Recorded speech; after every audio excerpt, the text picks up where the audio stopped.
Saudações a vocês que me acompanham neste canal. Sejam bem-vindos ao PL MMA de número 30. Neste vídeo, contemplaremos as entradas de 4 a 7, ou ainda capítulos 4 a 7, do livro 4 das Meditações de Marco Aurélio, como sempre, fazendo uso da tradução de Dona Virgínia de Castro e Almeida, cujo trecho em questão poderá ser lido aqui embaixo na descrição deste vídeo.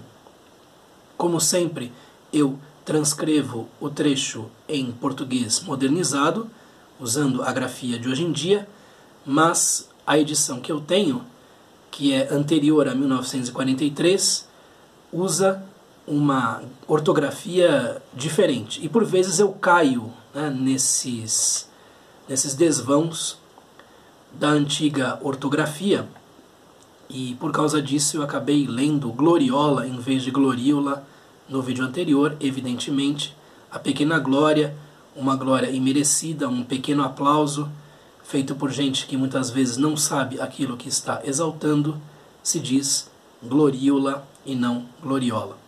Eu também errei uma outra vez por conta da grafia e da dicção antigas, o verbo diligenciar. Eu disse diligencias em vez de diligencias, ok? Então, às vezes eu acabo caindo nisto. Eu deixo claro que sempre que possível farei as correções necessárias. Muito bem, então vejamos aqui as entradas de 4 a 7, são entradas mais breves, e vamos fazendo os comentários necessários a cada uma delas. 4.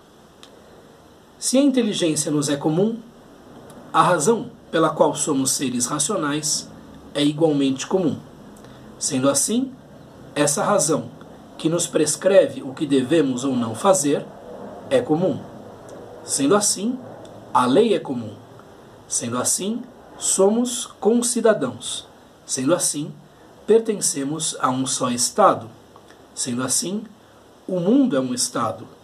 Com efeito, de que outro estado comum se poderia dizer que todo o gênero humano lhe pertence? É, pois, desse estado comum que recebemos a inteligência, a razão e a lei. Senão, de onde as receberíamos? Porque, assim como a parte terrestre do meu ser é tirada da terra, a parte líquida de outro elemento, a respiração de outra fonte e o calor e o fogo de uma origem particular, porque coisa alguma vem do nada, nem para ele volta, do mesmo modo também a inteligência vem de algures, isto é, de alguma parte, de algum lugar. Então nós temos aqui um encadeamento lógico de certas condições que fisicamente os estoicos supunham. Então eles supunham que a constituição humana passasse por essas etapas, e que era possível deduzir logicamente uma coisa da outra. Então, se nós temos o nous, se nós temos a inteligência e compartilhamos essa inteligência, seguem daí algumas conclusões, algumas possibilidades de dedução. Então, se a inteligência nos é comum, a razão pela qual somos seres racionais é igualmente comum. Nós temos inteligência e não é uma inteligência qualquer. Nós temos algo superior nessa inteligência, que é o Logos. Nós sabemos, esse Logos nos é comunicado pelo próprio íntimo do universo, por assim dizer, pelos próprios deuses. Nós temos o Logos, todos nós. Nós partilhamos isso. E pelo fato de partilharmos isso, sendo assim, essa razão que nos prescreve o que devemos ou não fazer é comum. Então, a parte prática da razão, a parte que se aplica eticamente, também nos é comum. Então nós temos uma linguagem comum, por assim dizer, para discutir as questões ligadas aos costumes e as questões relativas àquilo que é justo ou não fazer. Então há essa dimensão prática da razão que também nos é comum. Sendo assim, a lei é comum. E pelo fato de a ética ser comum, a lei também passa a ser comum. Aquilo que deveria reger todos os comportamentos também é comum a todos nós. Sendo assim, pertencemos a um só Estado. O termo não é Estado, o termo é cidade, né? O termo está muito ligado a polis, politeia, e não é Estado. É preciso tomar cuidado com o termo Estado, porque ele surge a partir do fim da Idade Média, se não estou enganado, ao passo que a concepção de res publica ou de administração da coisa pública antiga diferia da concepção que, a partir do fim do medievo, se passa a fazer. É particularmente importante aí na constituição daquilo que se entende como Estado, do pensamento de Maquiavel, lo Stato, né? E não é disso que se está falando. Então é necessário separar as coisas. Está se falando de cidade. Então os estoicos viam o universo inteiro como uma imensa cidade habitada por deuses e seres humanos. É nesse sentido que a coisa se coloca.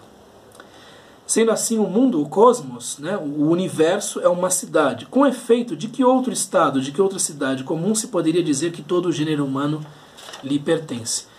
Então, embora todos nós tenhamos nascimentos diferentes, enquanto seres humanos dotados de razão, sujeitos às mesmas leis que emanam do próprio imo do cosmos, somos concidadãos da imensa cidade universal.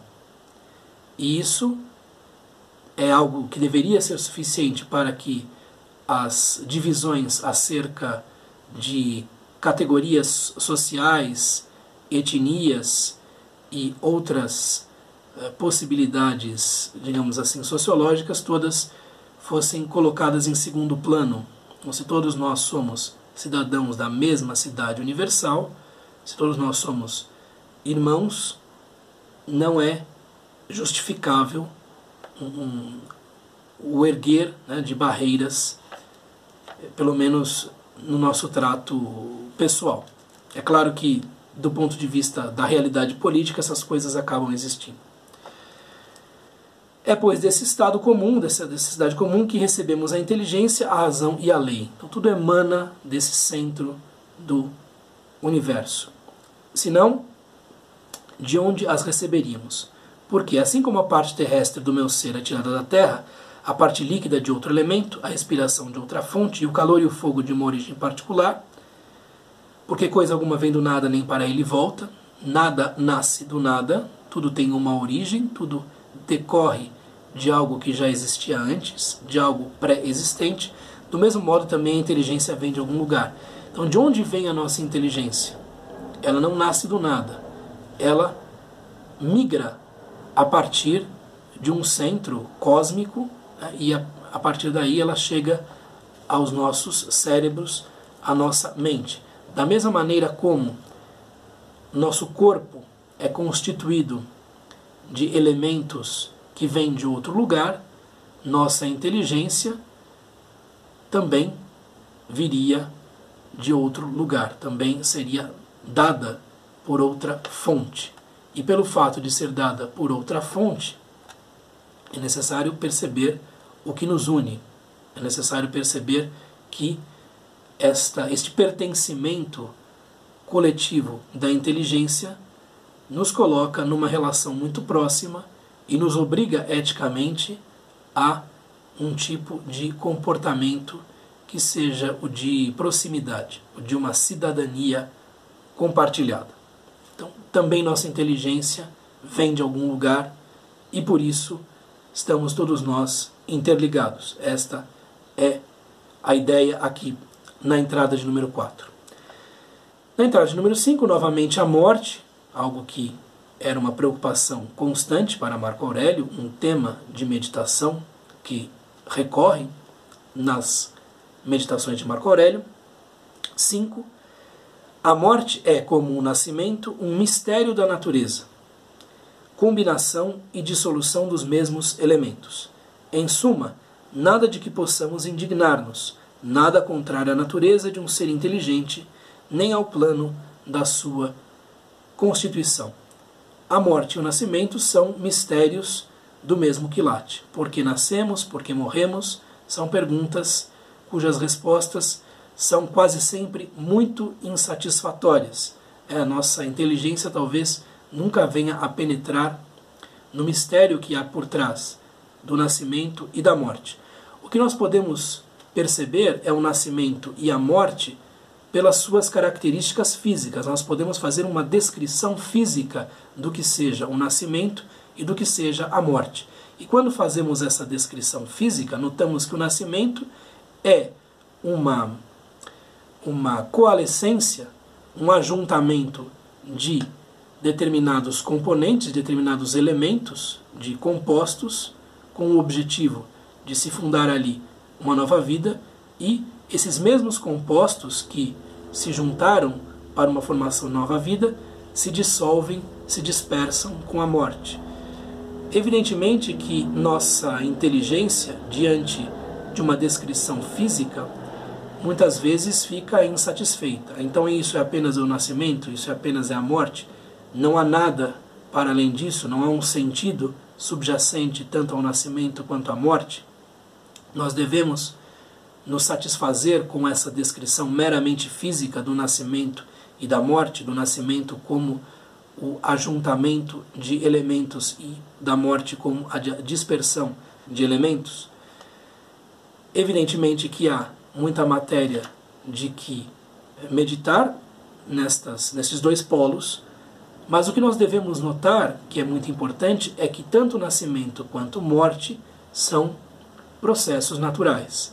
E sendo processos naturais, a opinião humana não os altera. Não adianta nada você, por exemplo, se indignar com o fato de que vai morrer, porque isso não impediu que ninguém morresse, até onde sei. E, por causa disso, o que a razão deve buscar é viver bem dentro desses limites dados por nascimento e morte. E aqui há algo que ele diz que vai mais ou menos na mesma direção com um dito de Diógenes, o cínico, né? Não há nada de que nós possamos nos indignar no nascimento e nem na morte. Pensando-se aqui no nascimento como algo que pode acontecer num berço de madeira miserável ou num berço de ouro, né? Também aqui o nascimento não apenas como um fenômeno físico, mas como a chegada de um novo indivíduo para uma família, seja modesta, seja importante. Então, não há nada que torne o ser humano melhor ou pior pelo fato de nascer, e pelo fato de nascer na família X ou na família Y, e nada que torne o ser humano melhor ou pior pelo fato de estar destinado à morte. E, como dizia Diógenes, recupero aqui algo por memória, se a morte fosse uma desonra, apenas os maus morreriam. Então a morte não é uma desonra. A desonra é uma coisa, a morte é outra. A morte não é em si algo que, pelo menos quando adotamos um ponto de vista natural, mais próximo ao das filosofias antigas, algo que deve ser visto com naturalidade. Acontece, está aí e é o fim para o qual tendemos. E sendo a natureza, segundo a concepção estoica, necessariamente benfazeja, concorrendo na direção do bem, ver isso como um escândalo, como uma injustiça, como um absurdo, é uma forma de impiedade. É algo considerado errado. E é algo que, se você não está convencido do caráter benfazejo da natureza, é algo que pelo menos envenena muito a vida. Então, não é contrário à natureza de um ser inteligente, nem ao plano da sua constituição. Então, sendo uma pessoa inteligente, dotada do nous, que vem lá do centro do cosmos, você está preparado para compreender que a morte é um processo natural necessário à manutenção do todo. Dura essa lição. Vejamos aqui o que diz Marco Aurélio na nota de número 6. Devemos esperar fatalmente certas coisas de certos homens. Não entender isto equivale a pretender que o figo não tenha sumo. Lembra-te do seguinte: num ínfimo espaço de tempo, tu e ele, ou tu e eles, morrerão, e pouco depois os nossos próprios nomes deixarão de existir. Aqui existe uma divergência entre esta tradução e outras, que colocam tu e ele, aqui tu e eles. Mas o sentido geral não se altera. Mais um daqueles pontos em que Marco Aurélio, por conta dos seus pendores irascíveis, por conta da sua tendência natural à irritação, procura lembrar-se a si mesmo de que a ira não é o melhor caminho, de que o irritar-se não leva o indivíduo a lugar nenhum. Por quê? E ele coloca aqui uma medicina poderosa, um remédio poderoso. Tanto você, que talvez se julgue ofendido, quanto o agressor, aquele que o ofendeu, estarão mortos depois de algum tempo.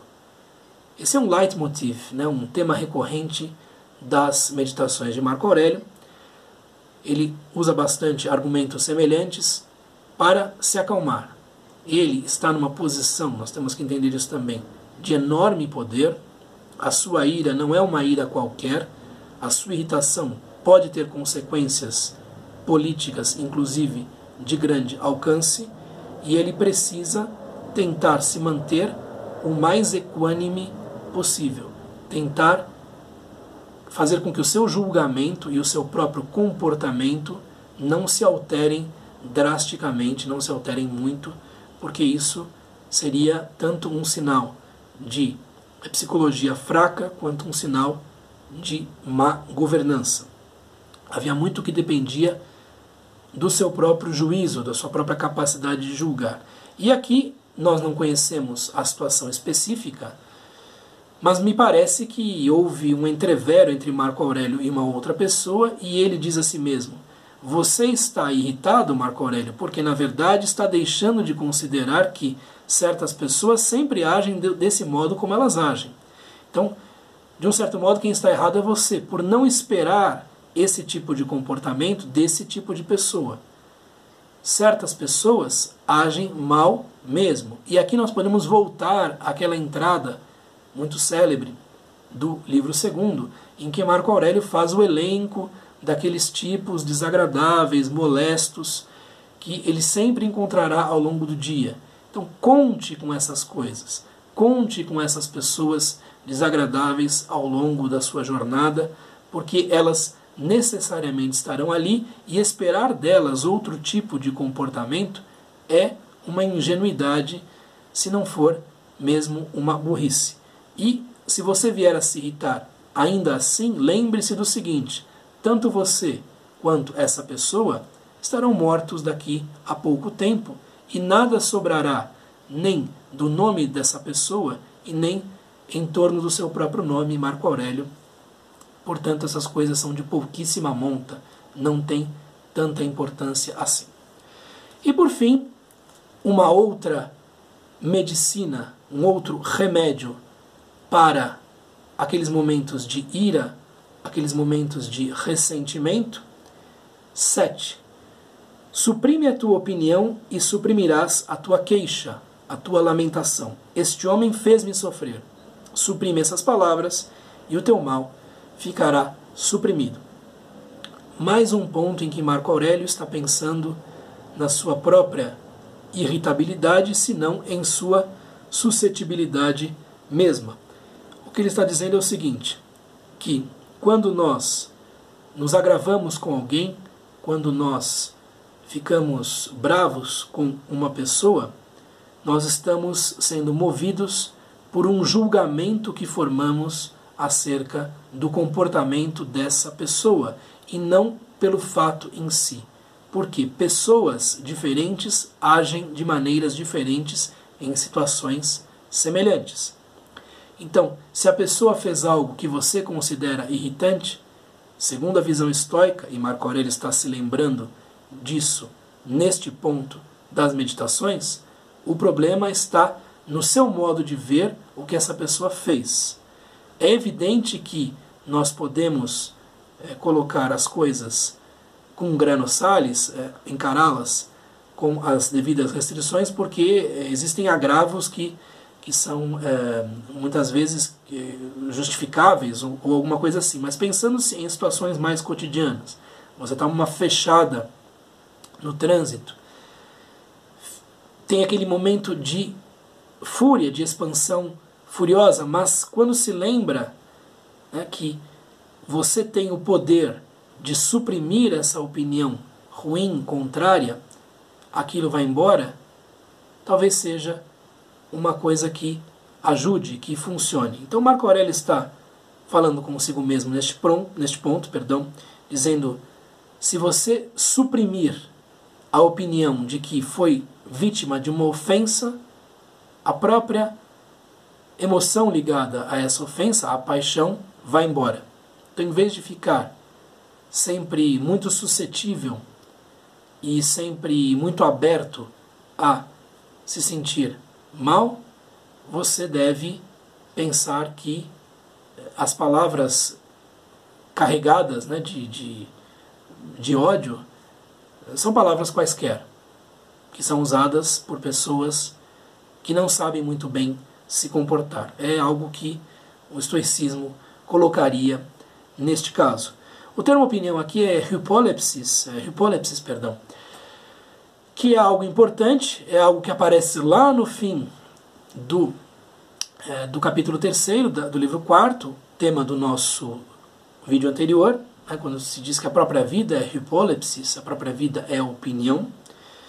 E a hypolepsis é, segundo a psicologia estoica, digamos assim, uma daquelas instâncias que são próprias do indivíduo. Então você controla o juízo interior que faz das coisas que estão a seu redor. Você controla a opinião que tem sobre as coisas. Portanto, você controla a sua própria percepção que tem das coisas. E ao controlar a percepção que tem das coisas, passará a ter um controle maior sobre as suas reações que decorrem dessa percepção inicial. Isto é algo em que os estoicos insistem bastante, e Marco Aurélio está se lembrando disso neste ponto das suas meditações. O vídeo tem agora 22 minutos, é preciso que eu não me estenda mais. Eu espero que tenha sido elucidador o que eu disse aqui. Nós continuamos com nosso projeto de leitura das meditações de Marco Aurélio no próximo vídeo. Até mais, um abraço, tchau!